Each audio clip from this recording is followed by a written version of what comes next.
Olá, pessoal, tudo bem? Eu sou o CG, sou professor de biologia, sou botânico e eu estou aqui para mais um vídeo deste canal dando dicas olímpicas. Que Olimpíada? Bom, se você chegou aqui assim, sem nada o que fazer no YouTube, bom, a gente está para acontecer aí a Olimpíada Brasileira de Biologia, a OBB. E aí, bebê, estamos aqui para ajudar você a conseguir medalha, trazer medalha para casa. Olha que incrível.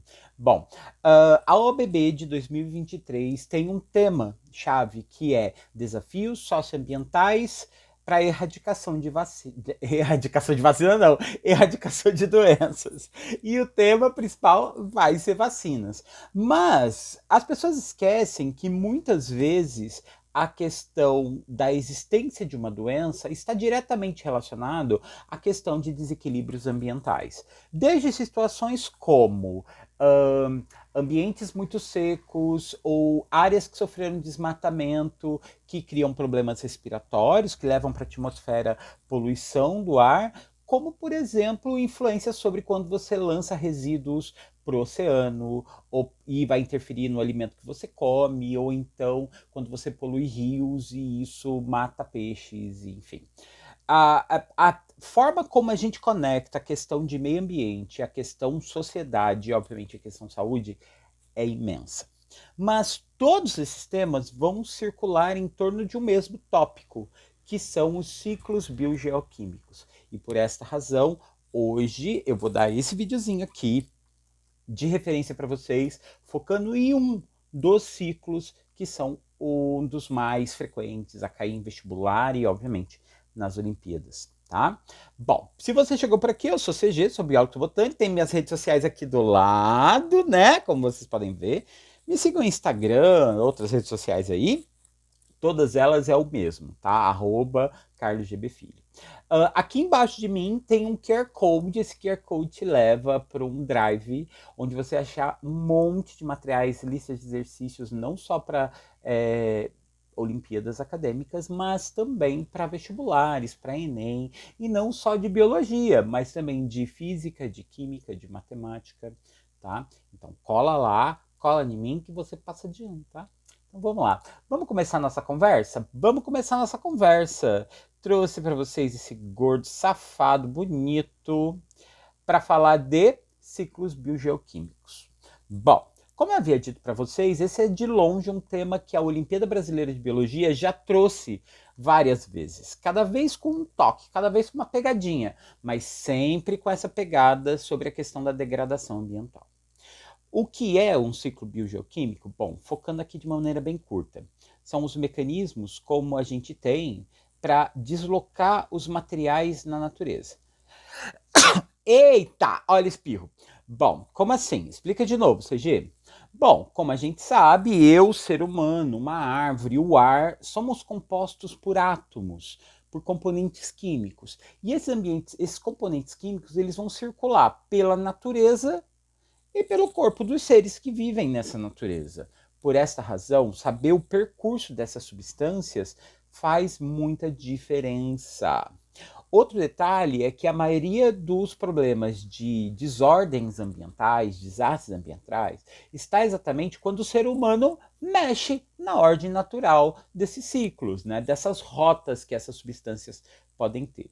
E aí, quando a gente fala de ciclos na natureza, alguns vão aparecer com mais frequência em qualquer vestibular, mas na OABB vem nessa sequência, que é a sequência que a gente chama de CHOMPS, que seria falar do carbono. Hoje mesmo, no meu vídeo, eu vou focar tudo sobre esse cara. A gente vai falar muito sobre carbono. O hidrogênio e o oxigênio, que em geral aparecem juntos, porque, bom, H2O é água, né? Então, o hidrogênio e o oxigênio aparecem como substâncias muito importantes. O nitrogênio, o fósforo e o enxofre vêm ali em quarto, quinto e sexto lugar. E eles aparecem porque quase todas as substâncias de natureza orgânica vão apresentar átomos desses componentes. E a ausência deles faz com que substâncias não sejam feitas. Em geral, na natureza, quando a gente lança essas substâncias para a atmosfera, eles podem contribuir para fenômenos como o aquecimento global, nada, chuva ácida, tá, galera? Literalmente, o enxofre, o fósforo, o nitrogênio podem ser liberados da queima de uma série de minérios, tá? Principalmente derivados de petróleo. E essas substâncias acabam indo para o ar, misturando com a água da chuva, caindo na forma de chuva ácida. Já o carbono, mais especificamente aqui o ciclo do carbono, onde a gente vai falar muito deles hoje, ele está muito associado a temáticas de aquecimento global e efeito estufa. Tá? Então, toda vez que a gente for falar de aquecimento global ou efeito estufa, a gente inevitavelmente fala sobre a ideia de sobrar carbono na atmosfera. Quando a gente pensa no hidrogênio e no oxigênio, duas coisas devem vir à cabeça. Primeiro, distúrbios a respeito de umidade na natureza, coisas do tipo períodos de muita seca ou períodos de inundações. Esses geralmente são catástrofes climáticas associadas à falta d'água ou excesso dela. E o oxigênio, principalmente associado ao buraco na camada de ozônio. Então, como vocês podem ver, cada um desses 6 elementos da tabela periódica, os CHOMPs, carbono, hidrogênio, oxigênio, nitrogênio, fósforo e enxofre, vão aparecer dentro de algum ciclo natural e a desordem desse ciclo gera algum desastre. Bom, agora a pergunta é, onde esses elementos aparecem na natureza? O carbono vai sempre se distribuir entre dois espaços.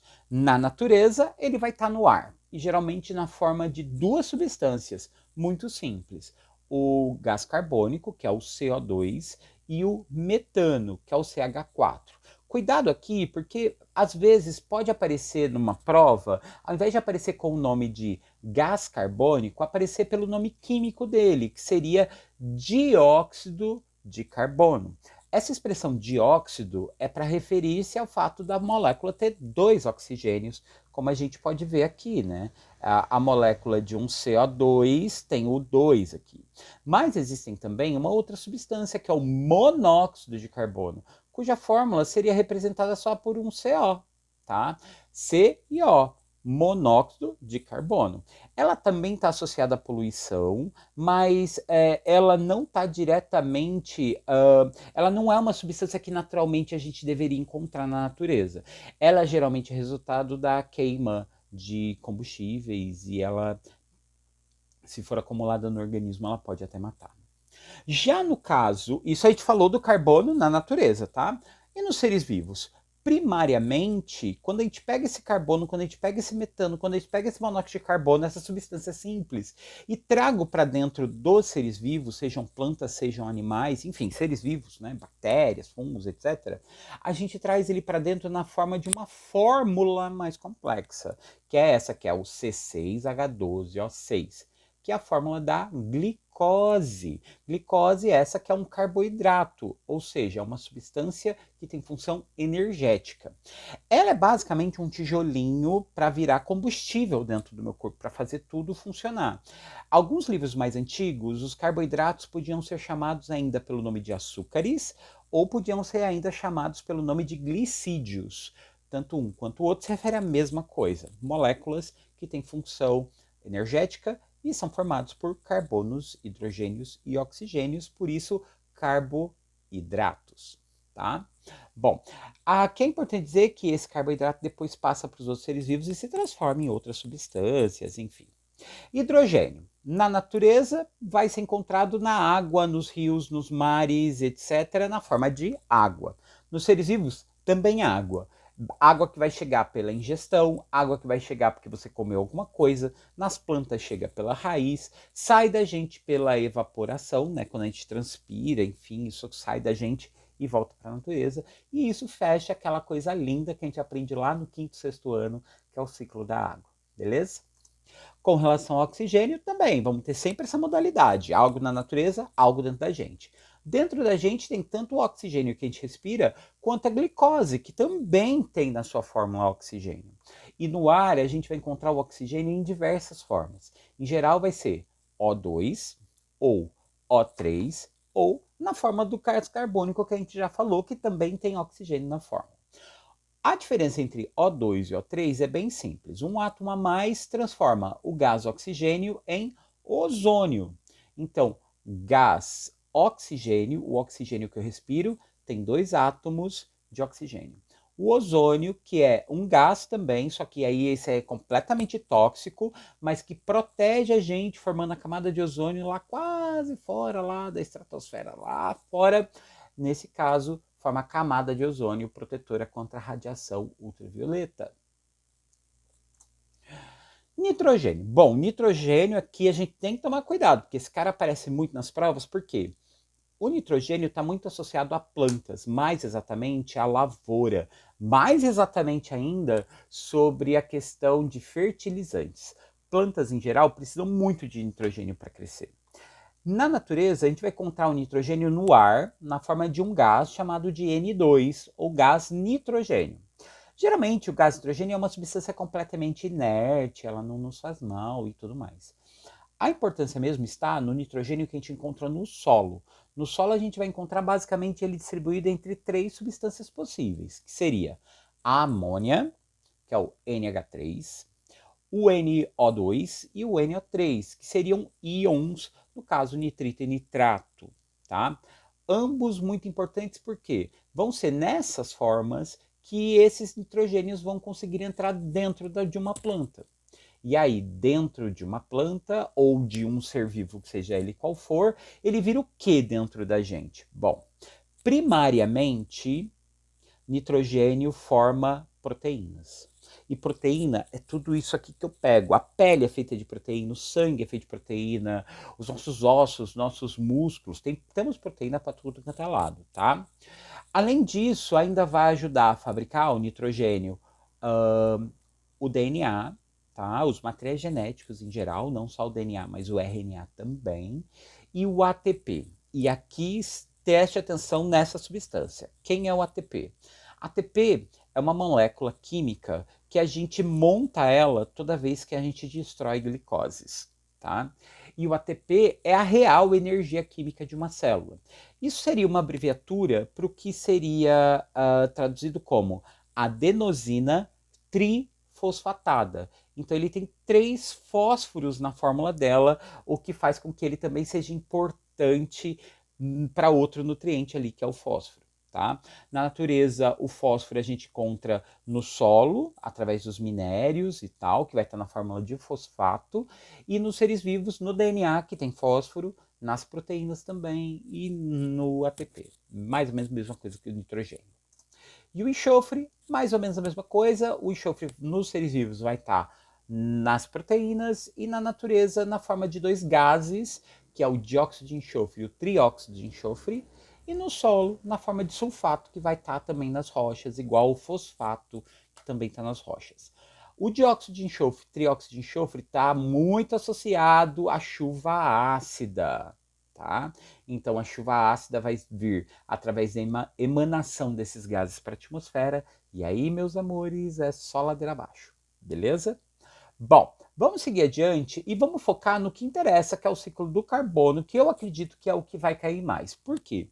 Há alguns anos o Brasil vem registrando um número de queimadas muito relevante, e isso tem ação direta sobre o ciclo do carbono. Porque toda vez que eu mato uma planta por um tacar fogo nela, a queima de qualquer coisa libera gás carbônico para o ar, e isso desencadeia os processos associados a aquecimento global, se for no planeta todo, ou se for regionalizado numa cidade e tal, o efeito estufa, que está diretamente relacionado à ideia de aquecer mais o ar, tá? Bom, vamos lá. Vamos entender então um pouquinho do ciclo do carbono. Vou dizer aqui de forma bem simples. De novo, eu quero que vocês foquem na ideia que a gente vai dividir isso em 2 partes. A parte da natureza e a parte da gente, a parte dos seres vivos. Na natureza, o ciclo do carbono vai se concentrar na atmosfera, no ar, na forma de 2 gases, gás carbônico e metano. Tanto um quanto o outro, quando é acumulado na atmosfera, faz com que ele se aqueça demais. E quanto? Bom, o normal que a gente espera é que a Terra tenha só 5% da sua atmosfera feita de gás carbônico. À medida que a gente sobe essa porcentagem, o planeta tende a reter mais calor, né? As radiações vindas do Sol, elas vão bater aqui e vão ficar por aqui, deixando as coisas mais quentes. Já nos seres vivos, esse carbono vai ficar como? Basicamente na forma de glicose. tá? E depois que está no corpo desses seres vivos, essa glicose pode ser aproveitada não só para fazer energia, mas para ser estocada na forma de reserva. E aí ele pode virar os tais carboidratos de reserva. Quem? Nos animais e nos fungos, essa reserva de glicose, a gente chama ela de glicogênio. Nos animais fica nos músculos e no fígado, tá? Nos fungos, bom, fica nas hifas, nos micérios, nos filamentos de fungo. Já nas plantas é na forma de amido. Amido esse que a gente conhece porque a gente tem o amido de milho, que é a maisena, nós temos as farinhas, que são amido, na batata, que é um caule, na cenoura, que é uma raiz, beterraba, enfim, sementes em geral também, grãos, arroz, feijão, ervilha, lentilha, milho, todos eles vão ter esses sistemas de reserva, né, para estocar amido, beleza? Mas qual é o rolê? Como que a gente transforma uma coisa na outra? Na natureza, a gente vai ter apenas um método realmente eficiente para tirar o gás carbônico do ar. E esse processo é a fotossíntese feita pelas plantas. Plantas, ao fazerem fotossíntese, tiram o gás carbônico do ar e faz com que esse carbono vire o corpo deles, ao virar glicose, ou a virar amido, ou até na hora de virar celulose, que também faz parte do corpo vegetal. Agora, na hora de devolver para a natureza, a gente tem 3 métodos básicos, e é isso que cria o nosso BO. Por quê? Para tirar carbono da natureza só tem fotossíntese, mas na hora de devolver a gente tem a respiração, a decomposição e a combustão. Toda vez que eu taco fogo em algo, eu estou pegando uma molécula rica em carbono e desmontando ela, liberando gás carbônico para o ar. Toda vez que eu respiro, eu estou soltando aquela história, né? Inspiro oxigênio, solto gás carbônico. E toda vez que eu morro, quando eu entro em decomposição, bactérias e fungos vão pegar toda a minha matéria orgânica, minhas proteínas, meus carboidratos e desmontar ele. E nesse processo de desmontar, vai fabricar muito metano, vai fabricar muito gás carbônico. Beleza? Qual é a questão? Desmatamento tira a fotossíntese da jogada, né? E dá o quê? Vai manter respiração, vai manter decomposição, vai manter combustão. Isso faz com que a gente não tire carbono suficiente da natureza e lance mais carbono no ar. Aquecimento global. Já quando eu faço uma queimada de combustíveis fósseis, gasolina, carvão, ou até uma queimada de uma floresta, mesmo rolê. Eu estou lançando um monte de carbono no ar e eu não tenho plantas a mais para tirar esse carbono de lá. Então, desequilíbrio aqui é sempre porque tem um método só para tirar carbono do ar e tem um monte de jeito diferente de pôr carbono no ar. Beleza? Para fechar aqui esse tema teórico, eu quero que vocês foquem nesses 4 métodos químicos, nesses 4 processos. E aí vamos um por um. Fotossíntese. Fotossíntese, eu quero que você entenda que é basicamente pegar o carbono existente no ar, a água presente na raiz das plantas e da reação entre essas duas coisas, com a luz solar, claro, né? A planta precisa de sol para fazer fotossíntese, ela faz a glicose. Faz também o oxigênio que eu respiro e faz água. Ou seja, entra água no processo, sai água do processo. Beleza? Respiração celular, né? A respiração em si é o processo é um processo energético, tá? E a gente vai dividi-lo em 2 tipos. Nós temos a respiração aeróbica e a anaeróbica. Respiração aeróbica e anaeróbica, a diferença entre elas é que, enquanto uma, que é a aeróbica, vai precisar de oxigênio para acontecer, a anaeróbica não. Essa é a principal diferença, tá? Em geral, a respiração aeróbica precisa de uma mitocôndria, que é uma estrutura que existe dentro das células para fazer isso. A respiração anaeróbica, não precisa de uma organela específica, ela pode fazer só através das substâncias que ele tem no citoplasma. Bom, basicamente o que eu faço? Seja uma respiração ou seja outra, eu vou pegar a molécula da glicose e vou quebrá-la. Só que quando isso acontece com o oxigênio, essa quebra é completa. Essa completa que eu falo não sobra nada da quebra. Tudo da glicose vira gás carbônico, vira água e vira os ATPs, as energias que eu falei para vocês.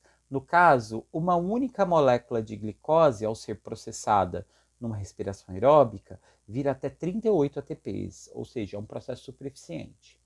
Na respiração anaeróbica, esse processo não é tão eficiente, porque essa quebra da glicose não é completa. Parte da glicose consegue se quebrar virando gás carbônico e água também, igual ao método anterior. Mas vai sobrar um resíduo. Esse resíduo pode ser, em geral, três coisas: álcool, pode ser ácido lático ou ácido acético. Essas três substâncias são profundamente tóxicas para o ser vivo que fabrica. Álcool, por exemplo, imagine uma bactéria fazendo isso, né? Ácidos, né? Nem preciso dizer muita coisa. E tem um outro adicional, né? Esse processo acontece sem o oxigênio, deixa resíduo e fabrica quase nada de ATP. Uma única glicose faz somente 2 ATPs, é muito pouco, tá? E o último processo, claro, a combustão. E combustão é basicamente o quê? É eu pegar um combustível, pôr ele em contato com oxigênio e fabricar gás carbônico, água e calor. Tá? Esse calor vem exatamente da quebra química do combustível. Então, quando eu quebro, por exemplo, o carvão é uma substância à base de carbono, ele vai produzir gás carbônico, água, calor. Quando eu queimo o papel, a mesma coisa, o papel é feito de celulose, mais oxigênio, vai gerar gás carbônico, água, calor. Tá? Mas é importante dizer, se vocês repararem bem, a reação química é muito parecida com a respiração aeróbica. Por quê? Porque toda respiração aeróbica é uma forma de combustão. A gente está fabricando energia, só que em vez de ele virar calor, ele vira energia química, que é o ATP. Tá? Algumas outras coisas a gente precisa saber. Por exemplo, fermentação é o outro nome para a respiração anaeróbica. Tá? Então, respiração aeróbica é só aeróbica mesmo. Agora, a anaeróbica pode ser chamada também pelo nome de fermentação. E aqui remete a uma outra coisa, que fermentação tem finalidade econômica, o que pode cair na prova também. Por quê? A gente usa a fermentação para fazer pão, para fazer bebidas alcoólicas, para fazer álcool que a gente move automóveis, para fazer um monte de coisa. Então, isso é um tema bem relevante. Tá? Sem falar que fermentação geralmente é feito por bactérias e fungos, e deles a gente ainda consegue fabricar alguns medicamentos. Então, esses seres vivos são extremamente essenciais. E a última frase que eu quero que vocês nunca se esqueçam: fixar carbono é fazer fotossíntese. E para fazer fotossíntese tem que ter clorofila. Então, animal, fungo e protozoário não faz. Animal, fungo e protozoário não fixa carbono, tá? Beleza, isso é muito sério. Agora que eu já falei de tudo isso, para fechar nossa aula, vamos resolver uns exercíciozinhos da OBB, tá? Das provas anteriores. Vamos para a primeira. Questão de 2022 da primeira fase. Tá lá, embora discutível, se de fato ocorrerá, a diminuição do degelo do permafrost reduziria a liberação de bolsões de metano acumulados abaixo das camadas de gelo. A questão é, o que é essas coisas? Permafrost, essa questão vinha acompanhada de um texto, tá, galera? Permafrost é uma região, nessas regiões muito geladas, tipo Sibéria, Alasca, e embaixo do subsolo nós temos congelado musgos. E esses musgos, obviamente, morreram, né? Pela morte desses seres vivos, acaba liberando o quê? Metano. Só que como a gente tem gelo por cima, adivinha só, o metano não sai de lá. Agora adivinha o que vai acontecer se eu descongelar a Sibéria? O permafrost vai derreter e vai liberar o metano para a atmosfera. A questão é, o desequilíbrio ecológico que seria combatido caso esse efeito fosse comprovado seria o quê? É buraco na camada de ozônio? É chuva ácida? É inversão térmica? Não, é aquecimento global, né? É letra B. Derreter o permafrost é basicamente lançar gases do efeito estufa na atmosfera. E isso aceleraria o efeito sobre aquecimento global, né? Próxima questão, também da UBB, da UBB do mesmo ano, só que da segunda fase. Aqui está falando, tem um textinho falando da Austrália, que viveu em incêndios florestais. Olha aí, ó, já falando de incêndios florestais. Em setembro de 2019. Ele diz que esse fenômeno é natural e é causado pela combinação de temperaturas superiores a 40 graus e pouca chuva, que faz a vegetação ficar muito seca. Lá na Austrália, esse fenômeno é natural, tá? Mas vamos lá. Questão. Sobre o problema ambiental apresentado no texto, podemos afirmar que, letra A, no Brasil ocorre com maior frequência no bioma da Mata Atlântica. Está certo? Não, não é o ecossistema da Mata Atlântica que acontece essas queimadas naturais. Acontece queimada natural no Brasil, principalmente no Cerrado, um pouco na Caatinga também. Mas em floresta tropical, como é o caso do Pantanal, como é o caso da Amazônia, como é o caso da Mata Atlântica, lugares muito úmidos, não teria como acontecer esse tipo de queimada. Acontece queimadas, sim, criminosas pela ação do homem, mas não naturais. Tá. B. Libera grandes quantidades de monóxido de carbono. É monóxido de carbono que é liberado? Não, é dióxido de carbono. Essa tá errada. C. Reduz a cobertura vegetal. Aqui tudo bem. Queimou, tira a vegetação. Afeta a riqueza das espécies. Tudo bem, mata a planta, queima, né? Tal. Mas não altera a diversidade. Claro que altera a diversidade. Se tem bicho morrendo, vai ter menos ser vivo. Então, sim, vai matar e reduzir a diversidade. A frase está completamente absurda. Letra D. Libera grandes quantidades de dióxido de carbono, a qual havia sido assimilado pelas plantas na fotofosforilação. Fotofosforilação é uma das etapas da fotossíntese, né? Na fotossíntese acontece essa fixação do carbono e isso vai rolar lá. Então, letra D de dado é o rolê dessa alternativa. Então, letra D de dado para vocês nessa daqui, tá? Sequência, uma da de 2021, ou seja, estou falando das últimas provas. A poluição por óxido de nitrogênio e enxofre são a principal causa da chuva ácida. Isso eles estão dizendo. Agora a pergunta é, a respeito desse impacto ambiental, não se pode afirmar que... Não se pode afirmar, então ele está procurando a errada. Ele tem abrangência mais local, mais regional, diferentemente do aquecimento global que gera alterações da temperatura do planeta todo. Não parece absurda, mas vamos pular e vamos para a próxima. Tá. Tem como principal fonte de poluente a queima de combustíveis fósseis, como carvão mineral e diesel. Essa frase está certa, então, mano, vou manter ela aqui, né? Ela tá certa, né? Eu vou excluir ela, né? Promove o aumento de pH do solo, interferindo na produção dos alimentos. Bom, vamos lá. Escala de pH é uma coisa lá da química, mas a gente usa ela para saber a acidez da natureza, na água, no ar, na terra, enfim. A grande questão aqui, que eu preciso que vocês saibam aqui, a escala de pH vai de 0 a 14. O 7, que é bem o meio, é o neutro. Qualquer número abaixo de 7 define acidez. Qualquer coisa acima do 7 define alcalinidade, que é exatamente o comportamento contrário de um ácido. Aqui ele está falando que a chuva ácida promoveria o aumento do pH do solo. Essa frase está errada. Então significa que era ela que eu procurava. Vamos ver se outros rola isso. Ó. Isso pode ser evitado com o controle da emissão dos gases poluentes. Tá certo, se eu não deixo poluir, não forma chuva ácida. As cidades são responsáveis pela degradação. Quando acontece nas cidades, chuva ácida degrada monumentos históricos. Tá certo. Tá? Essa aqui também tá certa. Então é a letra C mesmo, que é a errada. Então, grifa ela. Vamos para a nossa última questão, hein, galera? Também de 2021, da primeira fase. Embora durante a pandemia as emissões de carbono tenham sido diminuídas em alguns países, a concentração da atmosférica desses gases ainda são superiores às medidas antes da Revolução Industrial. Ou seja, apesar da pandemia ter caído, esse gás ainda está em muita quantidade.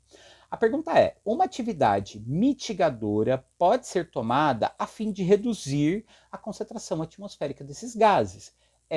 Então a pergunta é, qual das alternativas vai apresentar algo que diz que ajudaria a reduzir a quantidade de gás carbônico? Vamos lá. O uso de fontes alternativas de energia, isso ajudaria a reduzir gás carbônico? Bom, depende. Se for baseado em combustíveis como álcool, que é uma energia alternativa, ou biocombustível, que são sempre moléculas feitas à base de carbono, não.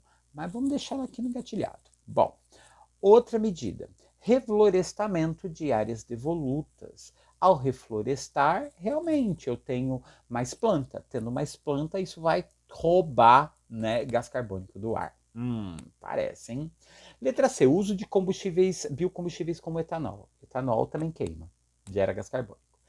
Economia de energia em residências e indústrias. Bom, a base da energia consumida nas residências e nas indústrias é a elétrica, e ela, no Brasil, é a base de energia hidrelétrica, né? Então, não. Fora do Brasil até seria, porque em alguns países a gente usa, né, termoelétricas à base de carvão, mas não é o caso. E modificação do padrão de consumo da sociedade, que é a coisa mais difícil de se mudar, né? Mudar a sociedade para eles mudarem o consumo, para que a gente pare de consumir coisas que fabricam gás carbônico. Bom, qual a alternativa possível? A mais provável, né, para reduzir gás carbônico seria reflorestamento, né? Reflorestar diminui a concentração. Para não deixar a coisa chata, vamos fazer uma última. Vamos a uma última. Tá lá. O nitrogênio é um dos nutrientes necessários ao desenvolvimento das plantas, sendo absorvido, sobretudo, na forma de nitrato. Quando há absorção de nitrato, a planta tende a aumentar as suas taxas de citocianina. Citocianina é um hormônio que a planta tem dentro dela, tá? Que vai ajudar ela a crescer e etc. A pergunta é: qual dos seguintes compostos necessita do nutriente nitrogênio, citado no texto, né, para ser sintetizado? Bom, celulose é um carboidrato, né, um glicídio, um açúcar. Então, não é. ATP tem nitrogênio na fórmula? Tem! ATP, né, é um combustível da célula, né, que ela é montado e precisa de nitrogênio, assim como o DNA precisa e assim como proteínas têm. Amido, carboidrato de reserva? Não.